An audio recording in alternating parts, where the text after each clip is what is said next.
Bonsoir, nous sommes à quelques jours du plus grand événement de football mondial. Vous le savez, durant un mois, 32 équipes vont compétir au pays de la Samba, au pays du légendaire Pelé, le Brésil, qui détient, on le rappelle, le record de Coupe du Monde remporté avec 5 éditions. Et le Brésil n'a jamais raté 31 des précédentes. Du jamais vu, Malal. Du jamais vu, une grande nation de football, une grande nation tout court, qui s'apprête à recevoir le monde du football, mais également le monde sportif. Ce sera donc un rendez-vous exceptionnel que nous allons vivre dans bientôt. Alors, pourtant, à quelques jours donc de ce grand événement, la sérénité n'est pas tout à fait au rendez-vous à cause de grèves récurrentes. Tout le monde en parle, les médias du monde entier. Les grèves se multiplient et le monde du football et le monde sportif de manière générale se posent des questions sur la réussite de cet événement. Pour en parler, nous sommes en compagnie de Maria Elisa de Luna, ambassadeur du Brésil au Sénégal, qui nous fait le plaisir de nous recevoir ici dans ses bureaux. Madame, bonsoir. Bonsoir, merci beaucoup d'être venue, de me donner la parole pour parler de ce grand événement sportif, comme vous avez dit. Et l'occasion également, Malal, pour nous de connaître le Brésil, puisque certainement, Madame l'ambassadeur nous parlera un peu plus de son pays. Ce rêve pour les Brésiliens, mais ce rêve aussi pour nous, amateurs de foot qui adorons le foot. Le Brésil, on le sait, c'est le pays du football par essence. Est-ce qu'aujourd'hui, vous êtes prêts à nous accueillir chez vous? Oui, je crois que nous sommes tout à fait prêts à donner un chaleureux accueil à ceux qui vont au Brésil pour voir la Coupe du Monde. Et pourtant, aujourd'hui, on parle moins de foot que de tensions sociales, avec tout ce qui se passe en ce moment, la grève des professeurs, on va dire les transports paralysés par certaines villes, parce qu'il y a une partie peut-être de la population qui n'adhère pas forcément aux dépenses organisées par l'État pour je pense que c'est une preuve de démocratie, vibrante de démocratie, le fait que les gens mécontents ont eu l'intelligence de profiter d'un événement international très médiatisé pour faire passer leurs revendications. Je trouve que c'est en fait normal dans une démocratie. Mais est-ce qu'on peut s'attendre à ce que toute cette tension, entre guillemets, s'apaise un peu avant le démarrage de la compétition? Je crois qu'il faut penser un peu, quand on parle de toutes ces tensions, il faut penser un peu à la taille du Brésil. Par rapport aux minutes que les médias ont sur la télévision. Les médias focalisent des tensions spécifiques dans des villages spécifiques, des sujets spécifiques, dans un pays avec 200 millions d'habitants et combien de kilomètres carrés, je ne sais pas combien de villes. Une personne qui soit à Porto Alegre, qui a vu un match à Porto Alegre au sud du Brésil, s'il veut voir l'autre match à Recife, au nord-est du Brésil, il doit faire 4 heures d'avion. Donc, il faut penser aussi à ça pour pouvoir relativiser un peu tout ça qu'on voit à la télévision, dans les médias, etc. Madame l'ambassadeur, vous dites que justement c'est une expression de démocratie, des gens savent profiter de ces moments-là, mais en même temps, on peut se dire aussi que la Coupe du Monde, c'est pour donner une image positive d'un pays. Or, on a l'impression aujourd'hui qu'on ne parle que de ça, plus que de ça. Est-ce que dans la communication... C'est le choix des... Les gens ont choisi de parler de ça. Il y a un choix quand même, mais on ne parle que de ça. Ça, on parle aussi des on parle infrastructures. Beaucoup de ça. Oui, on parle aussi des infrastructures qui ne sont pas encore tout à fait prêtes. Mais elles seront dans des conditions. Le jour où va commencer. À chaque ville, parce qu'il y a vraiment beaucoup de villes qui vont intervenir dans ça. À chaque ville, les infrastructures seront dans des conditions de bien recevoir les gens qui allons au Brésil pour faire ça, pour voir la coupe. Donc vous êtes assez optimiste et vous rassurez en fait? Oui, oui, vraiment. Très bien. Mais ça ne vous inquiète pas de voir qu'un monsieur qui s'appelle Ronaldo, qui fait partie du comité local d'organisation, dit qu'il n'y a que 30% des infrastructures qui sont prêtes? Vous savez pourquoi? Ça ne m'inquiète pas. Parce que ce même monsieur, il y a 3 mois, a écrit une lettre pleine d'éloges à la Coupe, à l'organisation, au stade, à l'importance de l'événement, que le gouvernement a écrit au gouvernement, le gouvernement a envoyé cette lettre au ministère des Affaires étrangères du Brésil et le ministère des Affaires étrangères du Brésil a distribué ça à toutes ses ambassades. Mais ne pensez-vous pas, Madame l'ambassadeur, que certains politiques ont transféré leur combat sur le terrain du football? Ça, c'est très difficile de dire. Hein. Je ne ferai pas cette association de façon tellement immédiate. Ce que je crois, c'est que vous savez qu'en octobre, on va avoir des élections. Naturellement, présidentielles. Naturellement, il y a des divisions. Il y a des partis, il y a des divisions. Et je pense qu'il y a des groupes qui profitent, sans doute, qui profitent, je trouve que c'est même, disons, intelligent de profiter d'un événement tellement mondialisé, médiatisé et mondialisé pour parler des mécontentements de chaque comment est-ce qu'on dit, de chaque parti. Donc, mais que les politiques eux-mêmes soient derrière ça, je ne peux pas dire.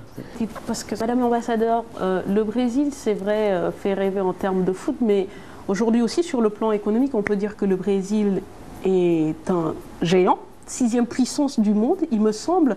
Et pourtant, justement, par rapport à certaines revendications, on parle donc de ces contrastes entre les gens riches et les gens pauvres.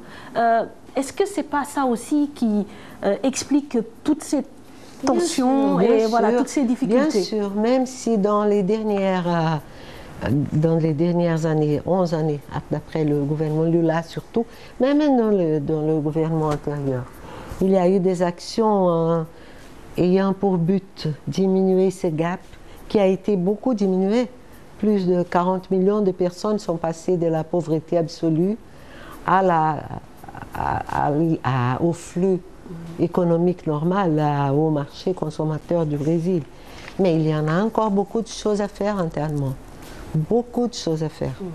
Et par rapport à l'insécurité? Je sais que le gouvernement a mis en place un système de sécurité auquel je fais beaucoup de confiance. J'ai lu, etc. C'est bien concocté, c'est bien fait. Je crois que les touristes n'auront pas des problèmes comme ça. Mais au regard, Madame l'ambassadeur, des sommes qui ont été injectées dans la préparation de cette Coupe du Monde, beaucoup d'argent, est-ce qu'on peut avoir une idée exacte de combien le Brésil a dépensé pour recevoir le monde du football? Non, pas encore. Une idée exacte de combien on a dépensé, on n'a pas encore parce qu'on est en train encore de dépenser. Donc on parle déjà de 15 milliards. Et bon, j'ai ici, je vais vous lire, hein, d'accord? Pour les stades, ils ont coûté 4 milliards de dollars. Tous les stades? De dollars, les 12 stades. Et cet argent-là, le gouvernement fédéral, le gouvernement, l'exécutif, non, a entré avec 2 milliards de dollars de sa recette et la Banque nationale du développement économique et social qui finance, finance même notre actuation à l'extérieur, finance les entreprises brésiliennes, etc. Elle a entré avec les autres 2 milliards. Il faut que je dise que ce sont des sommes approximatives. Bien sûr qu'après, on aura une chose plus exacte. Bon, et ces financements-là seront payés par le Brésil, ce sont des dettes internes. Non? Pour les travaux de la Coupe dans les sièges, non?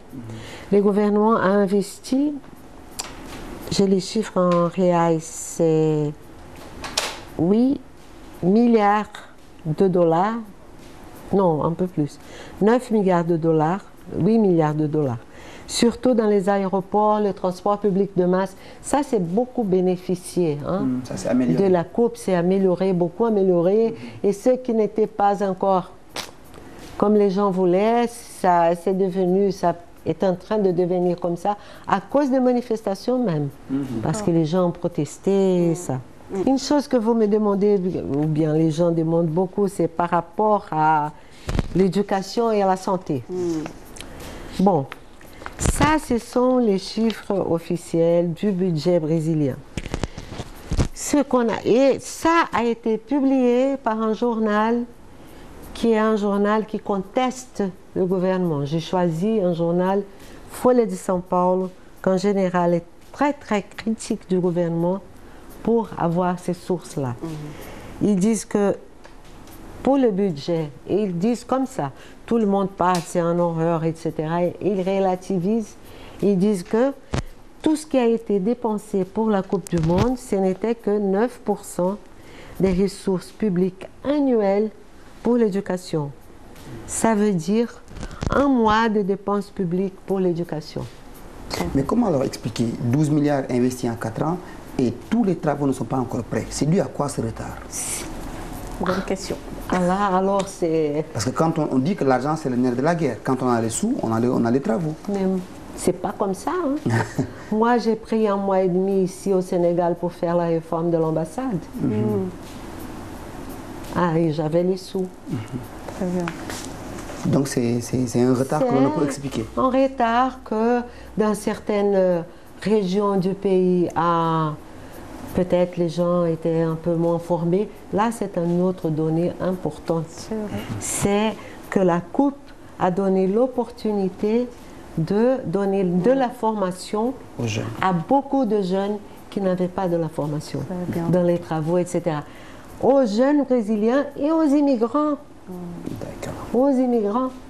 Il y a pas mal de Sénégalais, des Haïtiens et d'autres immigrants d'Afrique et d'Amérique du Sud qui sont allés là-bas et ont commencé à travailler dans les travaux de la Coupe et qui ont eu l'opportunité d'avoir une formation. Très bien. Alors, oui, Mme Fatou, juste parce qu'elle a ouvert la fenêtre, les immigrés sénégalais, justement, ils sont nombreux à vouloir aller au Brésil. Ah, oui, comment ils se portent là-bas? Est-ce que tout va bien? Bon, oui.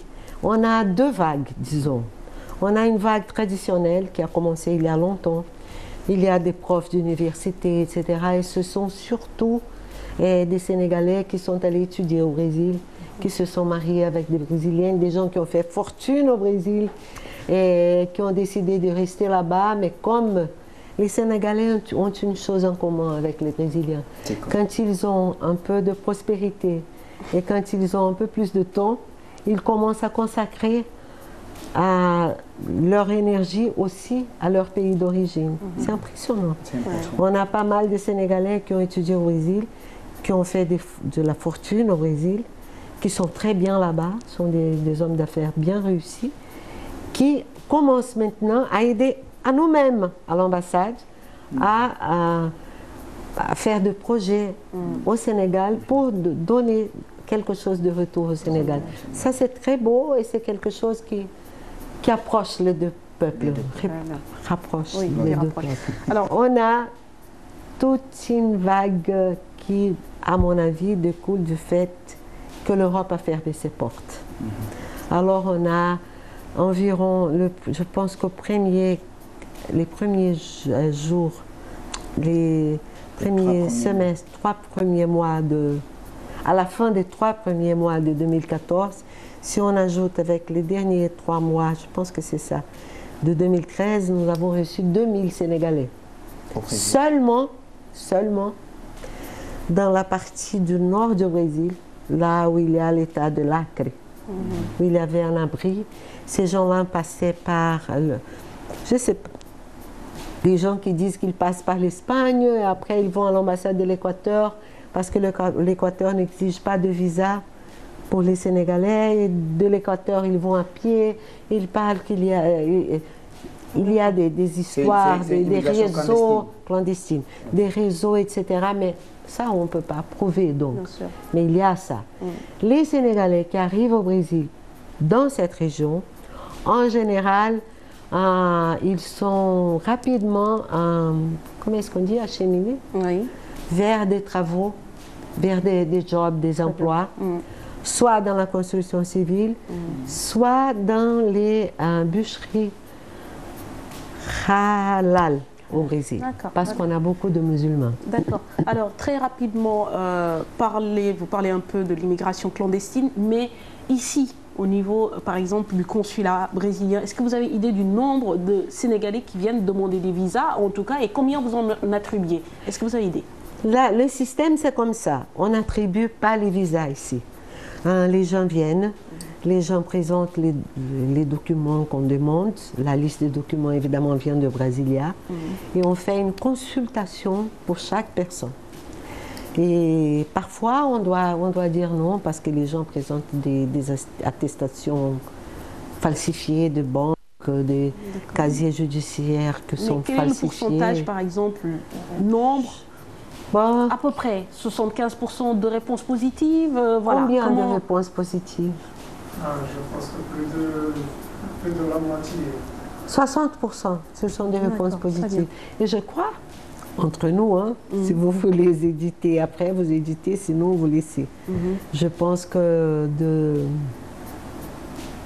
au moins 30% de ces gens-là, 20% restent au Brésil. Très bien.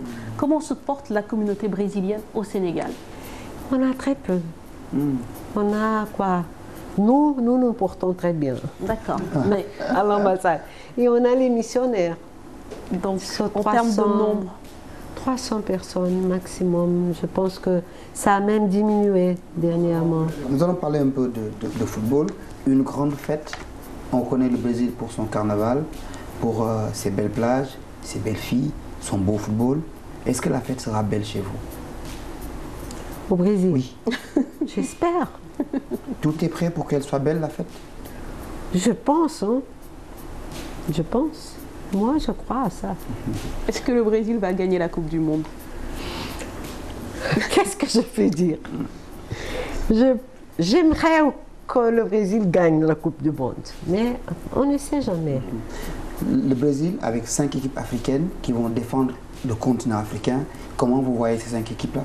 J'espère qu'on n'est pas une finale Brésil-Nigeria? Brésil-Nigeria, ce sera très difficile pour moi. J'aime beaucoup l'Afrique et ce serait très difficile par beaucoup de Brésiliens, surtout avec le Nigeria, qui est un pays qui a tellement contribué pour la formation ethnique, sociale, culturelle du Brésil. Dans votre poule, vous avez le Cameroun. Pardon? Dans la poule du Brésil, vous Oui. allez jouer contre le Cameroun. On va voir. Moi, mon ami, l'ambassadeur du Cameroun, je crois qu'on va assister le jeu. Sa femme, lui et moi, comme ça. Le rapport du Brésil à l'Afrique, est-ce que vous pouvez nous en parler un peu? Je sais qu'il y a beaucoup de liens, Oui. parfois socioculturels, parfois historiques. Très Il y a rapidement. des liens décents, socioculturels, historiques. Je pense que de toute la côte occidentale du Brésil, de la Sénégambie à l'époque, jusqu'à l'Afrique du Sud et même à l'Est, le Mozambique, toutes ces parties de l'Afrique ont contribué à la formation brésilienne. Très bien. Et la coopération sénégalo-brésilienne? Ça va très bien par contre. Des chiffres, des choses très concrètes? Des chiffres, bon. Ou alors des actions très concrètes? Voilà. Le Brésil En qui ce vient, moment, par exemple, on continue notre programme d'établissement de fermes agro-industrielles et agro-écologiques autonomes au Sénégal. On a fait un projet pilote qui est très très beau en Mboudienne, j'ai déjà parlé de ça. Il y a des gens qui sont ici qui peut-être étaient à la résidence quand j'ai fait là. J'ai déjà parlé de ça à la télévision. Et on continue, on met maintenant 4 ou 5 unités et après on va mettre autres 5 dans cette année et après on va continuer. Ça c'est un beau projet parce que pour des agriculteurs qui vivaient dans des terres où il n'y avait rien, ça change complètement la vie. Ça donne des possibilités d'avoir une rente, d'aller au marché formel et tout ça. Et ce sont des fermes tout à fait biologiques, ce qui est en valeur ajoutée pour leurs produits. Une terre de football, est-ce qu'on peut s'attendre à ce qu'un jour le Brésil collabore dans la formation de nos techniciens de football pour élever leur niveau? On a déjà fait. Hein. En ce moment, je ne sais pas comment va ce programme. Mais moi, j'ai été de 2003 à 2008 chef de la division de l'Afrique occidentale. au Brésil, de l'Afrique de l'Ouest. J'étais les desk pour le Sénégal aussi. Et on a fait des formations, des techniciens qui sont allés au Bénin, des joueurs béninois qui sont allés au Brésil. Je pense qu'après 2008, et justement avec l'histoire de la Coupe et tout ça, peut-être que cette formation, mais je ne sais pas, hein, je ne pourrais pas dire. Je sais que l'unité de mon ministère responsable pour ça continue à faire des coopérations, Bien sûr. de la coopération. Oui. Mais je ne pourrais pas préciser avec genre quel de coopération. pays, quel genre, tout ça. Ouais, bien. Et vous seriez ouvert justement, même, j'imagine que vous devez être la personne, en tout cas l'institution indiquée pour ce genre de demande, que pourquoi pas un match amical aussi avec le Brésil, Oui, Pourquoi pas? le Sénégal contre le oui, Brésil. oui, on a déjà lancé l'idée. Ah bon, voilà, bah, écoutez, je ne sais pas, vous n'avez pas la possibilité de vendre un peu plus la mèche? C'est quoi l'idée? C'est quoi la date? Enfin, ça, on ne sait pas. On attend que la coupe se termine parce que je pense que les esprits là-bas sont tellement occupés. Ah, très bien.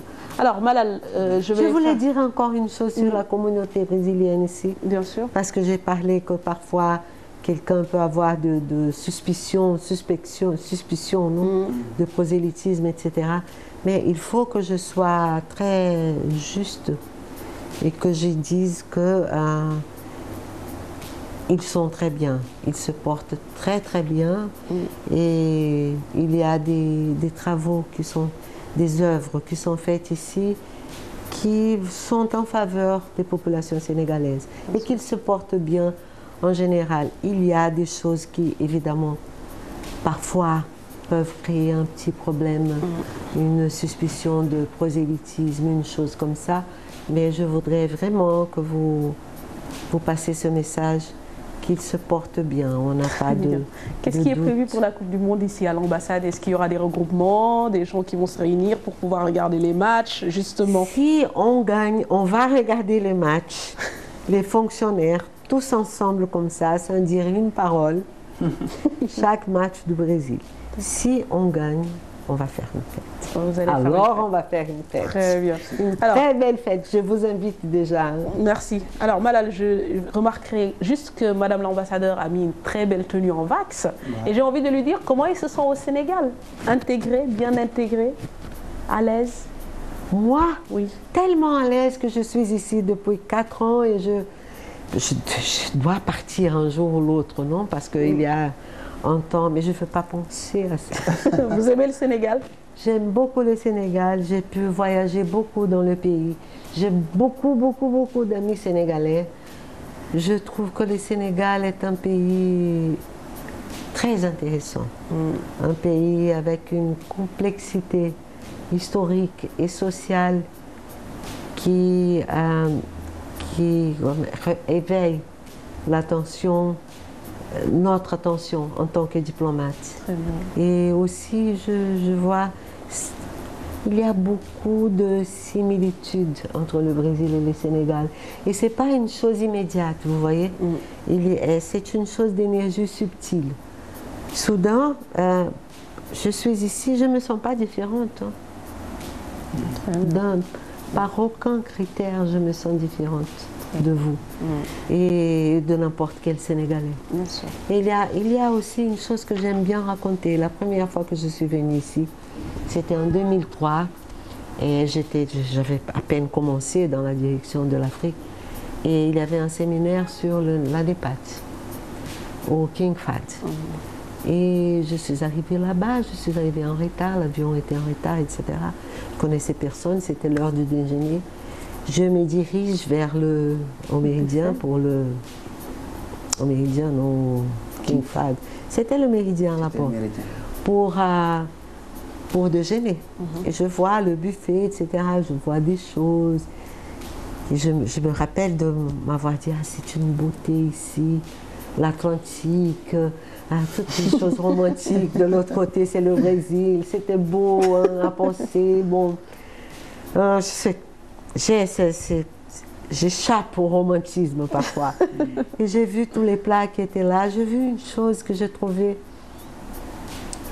c'est pas une question d'odeur, c'est pas nécessairement l'apparence, mais c'est quelque chose que je savais que dans mon âme je connaissais. Et ça, c'était écrit soupe kandia, soupe au kandia. Alors j'ai pris avec du riz. Quand je goûte ça, quelle merveille! J'étais devant l'Atlantique. J'étais de l'autre côté, du côté du Brésil ou du côté du Sénégal. C'était la même chose qu'un plat qu'on appelle caruru au Brésil, qu'on fait à Bahia, on fait partout. Mais c'est surtout un plat qui vient de Bahia. C'est la soupe au kandia. C'est pas possible. Voilà. Très belle anecdote pour terminer justement cet entretien. Merci beaucoup. Merci beaucoup Maria à vous. Elissa de Luna, ambassadeur du Brésil au Sénégal. Malal, merci. Merci à Thomas Fatou, merci à vous, Madame l'ambassadeur. Est-ce que je peux vous remercier? Bien sûr. Merci à vous. Très bien. Pour cette opportunité de parler de mon pays. Tout le monde aime parler de son pays. Bien sûr. Et parler aussi de la Coupe du Monde qui, espérons, va bien se passer. Que tout va se passer. Je suis sûre que tout va se passer de la meilleure manière et que les gens vont garder un bel souvenir du Brésil. Très bien. Les gens de bonne volonté.